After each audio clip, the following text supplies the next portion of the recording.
আসসালামু আলাইকুম ওরহমতুল্লাহি ওবরাকাতুহ। 1 মিনিট মাদ্রাসা ইউটিউব চ্যানেলে সম্মানিত দিনী ভাই বোনেরা, আমি আশা করি আল্লাহ তাআলার অশেষ রহমতে ভালো আছেন, সুস্থ আছেন।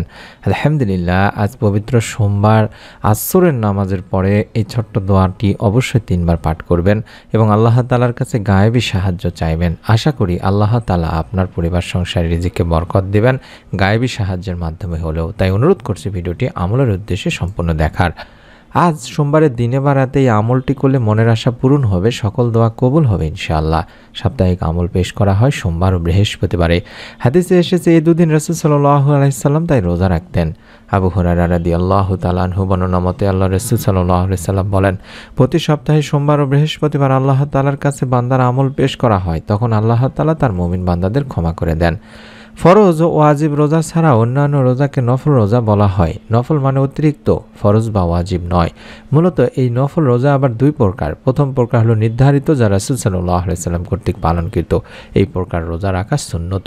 আর দ্বিতীয় প্রকার হলো অনির্ধারিত, এগুলো মুস্তাহাব। এই উভয় প্রকার রোজাকেই সাধারণভাবে নফল রোজা বলা হয়ে থাকে। আর এই নফল রোজার ফজিলত সম্পর্কে হাদিস শরীফে হযরত আবু হুরায়রা রাদিয়াল্লাহু তাআলা আনহু বর্ণনা করেন, রাসূলুল্লাহ সাল্লাল্লাহু আলাইহি সাল্লাম বলেছেন, প্রত্যেক বস্তুর জাকাত আছে, শরীরের জাকাত রোজা। ইবনে মাজাহ মিশকাত। রাসূল সাল্লাল্লাহু আলাইহি সাল্লাম আরও বলেন, রোজা ঢাল স্বরূপ এবং জাহান্নাম থেকে বাঁচার সুদৃঢ় দৈর্ঘ্য। নাসাই শরীফের একটি হাদিস। তাছাড়া হযরত ইবনে খুজাইমা ও হাকিম আবু ইমাম বর্ণনা করেন, রাসূল সাল্লাল্লাহু আলাইহি সাল্লামকে তারা বললেন, হে আল্লাহ রাসূল সাল্লাল্লাহু আলাইহি সাল্লাম, আপনি আমাদের কিছু আমল করার উপদেশ দান করুন। তখন রাসূলুল্লাহ সাল্লাল্লাহু আলাইহি সাল্লাম বলেন, রোজা অবলম্বন করো, এর সমকক্ষ কোনো আমল নেই। তারা পুনরায় বললেন, আমাদের কোনো আমল বলে দিন। রাসূলুল্লাহ সাল্লাল্লাহু আলাইহি সাল্লাম বলেন, রোজা অবলম্বন করো, এর সমতুল্য কোনো আমল নেই। তারা পুনরায় একই প্রার্থনা করলেন। আল্লাহ রাসূল সাল্লাল্লাহু আলাইহি সাল্লাম পুনরায় একই আদেশ করলেন। সুনান নাসাই শরীফের একটি হাদিস। হযরত মুয়াজ ইবনে আনাস রাদিয়াল্লাহু তাআলা আনহু বর্ণনা করেন, আল্লাহ রাসূল সাল্লাল্লাহু আলাইহি সাল্লাম বলেছেন, যে ব্যক্তি রমজান মাস ছাড়া অন্য সময় আল্লাহ তাআলার জন্য একটি রোজা রাখবে, দ্রুতগামী ঘোড়া 100 বছরে যতদূর রাস্তা অতিক্রম করতে পারে, দোজখ তার কাছ থেকে তত দূরে অবস্থান করবে। তিরমিজি শরীফের একটি হাদিস। এছাড়াও হযরত আবু সাঈদ খুদরি রাদিয়াল্লাহু তাআলা আনহু বর্ণনা করেন, রাসূলুল্লাহ সাল্লাল্লাহু আলাইহি সাল্লাম বলেছেন, যে ব্যক্তি আল্লাহ তাআলার জন্য একটি রোজা রাখবে, আল্লাহ তাআলা তার মুখমণ্ডল দোজখের আগুন থেকে 700 বছরের রাস্তা দূরে রাখবেন। বুখারী এবং মুসলিম শরীফের একটি হাদিস। এই হাদিসগুলো থেকে আমরা একটি জিনিসই বুঝতে পারলাম দিনী ভাই বোনেরা, যে একটি নফল রোজা যদি আমরা রাখতে পারি আল্লাহ তাআলার জন্য, আল্লাহ রাব্বুল আলামিন আমাদেরকে কতগুলো ফজিলত দান করবেন। তাই প্রত্যেক সোমবারে চেষ্টা করবেন রোজা রাখার জন্য। কিছু কিছু সোমবার, যে সোমবারগুলোতে আপনি হয়তোবা ফ্রি আছেন, ছুটিতে আছেন, কিংবা আপনার কোনো কিছুর প্রয়োজন আল্লাহ রাব্বুল আলামিনের কাছে চেয়ে নেওয়ার, তখন আপনারা চাইলে এই নফল রোজাগুলো সোমবার বৃহস্পতিবার রাখার চেষ্টা করবেন দিনী ভাই বোনেরা। হযরত আয়েশা রাদিয়াল্লাহু তাআলা আনহা বলেছেন, আল্লাহ রাসূল সাল্লাল্লাহু আলাইহি ওয়াসাল্লাম সোমবার বৃহস্পতিবার রোজা রাখতেন। এটি তিরমিজি নাসাই শরীফের একটি হাদিস। আর যদি রোজা রাখতে পারেন, আল্লাহ রাব্বুল আলামিনের কাছে রোজা রেখে যদি কোনো কিছু চাইতে পারেন, বিশেষ করে সোমবার দিনে আল্লাহ তাআলা বান্দার মনে নেক আশা পূরণ করেই থাকেন দিনী ভাই বোনেরা। তাই অনুরোধ করছি, অবশ্যই সোমবার দিন রোজা রেখে আসরের নামাজ আদায় করার পরে অন্তত 100 বার দরুদে ইব্রাহিমটি আগে পড়ে নেবেন। সারাদিন রোজা রেখে আসরের নামাজের পরে 100 বার দরুদ ইব্রাহিম পড়বেন। যদি রোজা রাখতে নাও পারেন, তারপর আমলটি করবেন দিনী ভাই বোনেরা। আল্লাহুম্মা সাল্লি আলা মুহাম্মাদ ওয়া আলা আলি মুহাম্মাদ কামা সাল্লাইতা আলা ইব্রাহিম ওয়া আলা আলি ইব্রাহিম ইন্নাকা হামিদুম মাজিদ। আল্লাহুম্মা বারিক আলা মুহাম্মাদ ওয়া আলা আলি মুহাম্মাদ কামা বারাকতা আলা ইব্রাহিম ওয়া আলা আলি ইব্রাহিম ইন্নাকা হামিদুম মাজিদ। এভাবে 100 বার পড়লে অনেক ফজিলত এবং এর সওয়াব রয়েছে। এরপর সাইয়্যিদুল ইস্তেগফার পড়বেন। সাইয়্যিদুল ইস্তেগফারটিও আমি বাংলা উচ্চারণ দেখাই দিচ্ছি, অন্তত 100 বার পড়ার চেষ্টা করবেন। আল্লাহুম্মা আনতা রাব্বি লা ইলাহা ইল্লা আনতা খলাকতানি ওয়া আনা আবদুকা ওয়া আনা আলা আহদিকা ওয়া ওয়াদিকা মাসতাতু আউযু বিকা মিন শাররি মা সানাতু আবু লাকা বিনিয়ামাতিকা আলাইয়া ওয়া আবু বিজামবি ফাগফিরলি ফাইন্নাহু লা ইয়াগফিরুয যুনুবা ইল্লা আনতা। এইভাবে অন্তত এটিও 100 বার পাঠ করবেন। তারপরে আল্লাহ রাব্বুল আলামিনের কাছে 2 হাত তুলে খুব কান্নাকাটি করবেন, দোয়া করবেন। ইনশাআল্লাহ রাব্বুল আলামিন আপনার সকল দোয়া কবুল করবেন, মনের আশা পূরণ করবেন। এই সময়টিতে আমরা 2 হাত তুলে আল্লাহ তাআলার কাছে গায়েবী রিজিক চাইব। গায়েবী দোয়াটি আল্লাহ তাআলার কাছে তখন বেশি বেশি করে করব।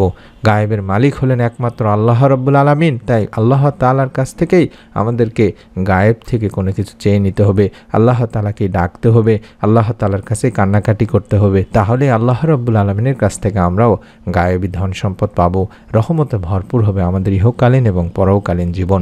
মনের মধ্যে শতভাগ বিশ্বাস রাখবেন আল্লাহ রাব্বুল আলামিনই শুধুমাত্র আপনাকে গায়েব থেকে সাহায্য করতে পারেন। তাই গায়েবী কেউ যদি টাকা পেতে চায় তাহলে তার উচিত হবে বেশি বেশি তওবা ইস্তেগফার করা, অর্থাৎ আস্তাগফিরুল্লাহ বেশি বেশি পড়া। অন্তত আমরা আস্তাগফিরুল্লাহটাও 100 বার পাঠ করব, দরুদ শরীফ পাঠ করব, আস্তাগফিরুল্লাহ 100 বার পাঠ করব, এবং সাইয়্যিদুল ইস্তেগফার, যেটি ইস্তেগফারের মধ্যে সবচেয়ে জনপ্রিয় ইস্তেগফার এবং সবচেয়ে পাওয়ারফুল ইস্তেগফার, সেই ইস্তেগফারটিও আমরা 100 বার পাঠ করব। প্রত্যেকটি আমি বাংলা দেখায় দিচ্ছি, যাতে করে আপনারা পবিত্র সোমবার আসর থেকে শুরু করে মাগরিব পর্যন্ত এই সময়টিতে 100 বার করে পাঠ করার পরে কম করে হলেও এই দোয়াটি অন্তত 3 বার পাঠ করবেন। اللهم اكفني بحلالك عن حرامك وأغنني بفضلك عمن سواك. اللهم اكفني بحلالك عن حرامك وأغنني بفضلك عمن سواك. اللهم اكفني بحلالك عن حرامك وأغنني بفضلك عمن سواك. এইভাবে আশা করছি মোবাইলে স্ক্রিনশট নিয়ে নিন, এইভাবে অন্তত কম করে হলো 3 বার পাঠ করবেন। এর অর্থই হচ্ছে, হে আল্লাহ, আপনি আপনার হালালের মাধ্যমে আমাকে পরিতুষ্ট করে হারাম থেকে বিরত রাখুন এবং আপনার অনুগ্রহের মাধ্যমে আপনি ছাড়া অন্য সবার থেকে আমাকে অমুখাপেক্ষী করুন। এইভাবে এই দোয়াটি অন্তত 3 বার পড়ে আল্লাহ রাব্বুল আলামিনের কাছে যদি আপনি কান্নাকাটি করেন, রিজিকে বরকত চান, আল্লাহ রাব্বুল আলামিন ইনশাআল্লাহ আপনার হাতকে ফিরাবেন না। মনটিকে নরম করুন, দিলটিকে নরম করুন, দুনিয়াবী চিন্তা বাদ দিয়ে আমলের দিকে ফোকাস করে আমলটি করুন। ইনশাআল্লাহ আল্লাহ তাআলা আপনার মনের আশা পূরণ করে দেবেন। আপনাদের কাছে অনুরোধ করব দিনী ভাই বোনেরা, আপনাদের যাদের মন ভালো, ইসলামিক ভিডিওগুলো যখন দেখেন, মনের মধ্যে যখন ইসলামিক ভিডিও দেখা, এগুলোতে যখন আকর্ষণ ফিল করেন, ভালো লাগে, মিষ্টি লাগে ইসলামিক কথাবার্তাগুলো শুনতে, আমাদের ভিডিওগুলোতে, আমি যে ভিডিওগুলোতে ভয়েস দিয়ে থাকি, বিশেষ করে ভিডিওগুলো তৈরি করে থাকি, আশা করি এই ভিডিওগুলো আমি অত্যন্ত রিসার্চ করে সুন্দর করে আপনাদের গোছায় বলার চেষ্টা করে থাকি। তাই অনুরোধ করছি, আপনাদের যাদের মন ভালো তারা অবশ্যই মনোযোগ দিয়ে অন্তত 5 থেকে 7 মিনিট বা সর্বোচ্চ 10 মিনিটের মধ্যে আমরা ভিডিওগুলো শেষ করার চেষ্টা করে থাকি। প্রত্যেকটি কথায় মনোযোগ দিয়ে শুনবেন, আল্লাহ রাব্বুল আলামিন অবশ্যই আপনাকে হেদায়েত দান করবেন। তাই অনুরোধ করছি, সবার আগে ভিডিও পাওয়ার জন্য, নতুন ভিডিও পাওয়ার জন্য চ্যানেলটি সাবস্ক্রাইব করে রাখার এবং বেল বাটনটি অন করে রাখার, এবং ভিডিওটিতে একটি লাইক দেওয়ার, কমেন্ট সেকশন অন্তত আমিন লিখে নিয়ত করে বা আলহামদুলিল্লাহ লিখে নিয়ত করার। তাই অনুরোধ করব, প্রত্যেকেই আমলটি করবেন এবং আপনার নিকট আত্মীয় স্বজনদেরকেও আমলটি করার কথা বলবেন। আমি যে চ্যানেলগুলোর নাম দেখাচ্ছি এই চ্যানেলগুলো অবশ্যই সাবস্ক্রাইব করে রাখবেন, ইউটিউবে সার্চ করে। এই চ্যানেলগুলো আমাদের অফিসিয়াল চ্যানেল, বা এই চ্যানেলগুলোতে আমি মূলত ভয়েস দিয়ে থাকি এবং ভিডিও দিয়ে থাকি। আশা করছি আল্লাহ রাব্বুল আলামিন আপনাদের সকলের মনে নিয়ে আশা পূরণ করবেন। আমরা আমাদের সাবস্ক্রাইবার যারা আছে, চ্যানেল সাবস্ক্রাইব করে রেখেছেন, তাদের জন্য দোয়া করে থাকি, আল্লাহ রাব্বুল আলামিন যেন আপনাকেও এই দোয়ার অংশীদার করেন। আপনিও চ্যানেলটি সাবস্ক্রাইব যদি করে না থাকেন অবশ্যই সাবস্ক্রাইব করবেন।